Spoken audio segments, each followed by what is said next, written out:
Unfortunately, in the last few days, I've had technical difficulties regarding these videos, and I apologize for the difficulties. Actually, I'm still having some technical difficulties.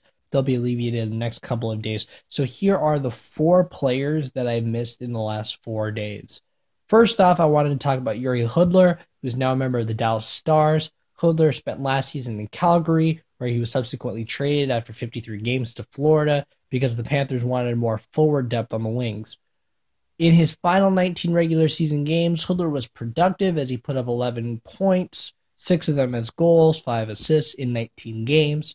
Florida was bounced out of the Stanley Cup playoffs after 6 games in the first round against the New York Islanders, and Hudler was pretty much a non-factor in that series with 1 assist in the 6 games. Not to mention, he had limited ice time in that series. He had 21.3 shifts per game, which is 16th among Florida Panthers skaters in the playoffs, and 14 minutes of total ice time, 14:56 total ice time, which ranks 15th among Florida Panthers forwards. The only forwards for Florida that had less ice time than Hudler in that series was Derek McKenzie, Logan Shaw, who only played 3 games, Garrett Wilson, and Sean Thornton, who only played 4 games, along with Greg McKegg, who only played in Game 3.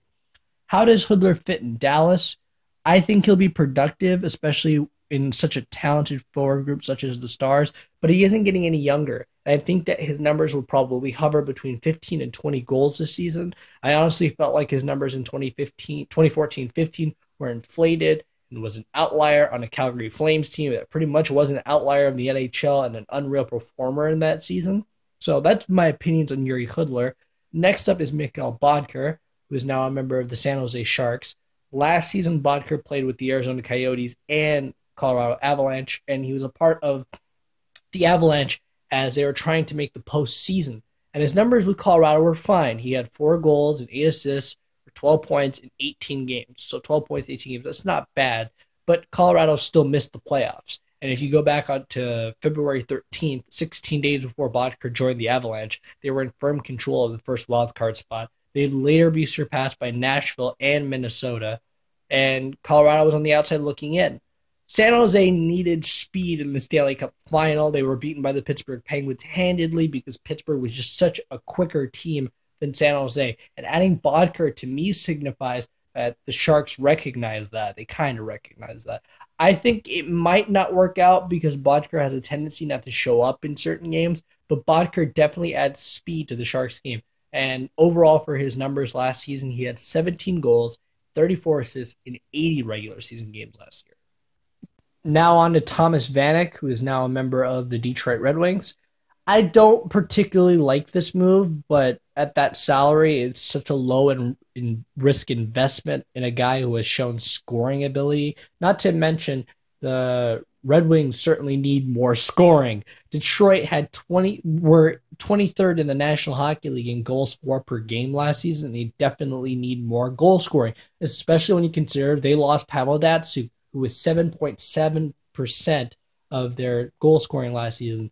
And overall, there's not much for me to say. The reason you add him was because the Red Wings need more guys, and really it's better to pick Thomas Vanek over Matt Martin, who the Red Wings supposedly wanted.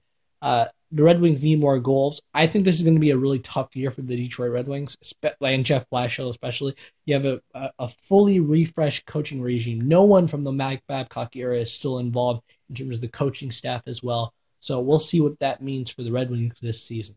And lastly, let's talk about Eric Staal, who is now a member of the Minnesota Wild.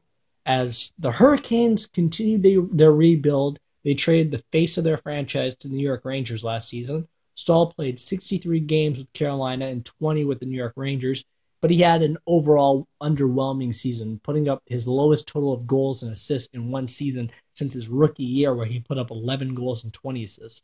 Compare that to last season, where he put up 13 goals and 26 assists last year in 83 games.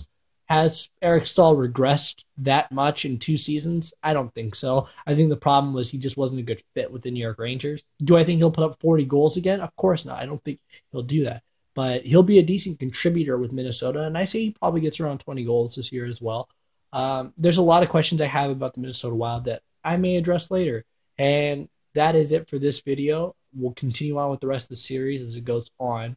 sorry about all the inconveniences and just not doing them for the last few days. I've had a lot of problems with hardware stuff. So have a great day.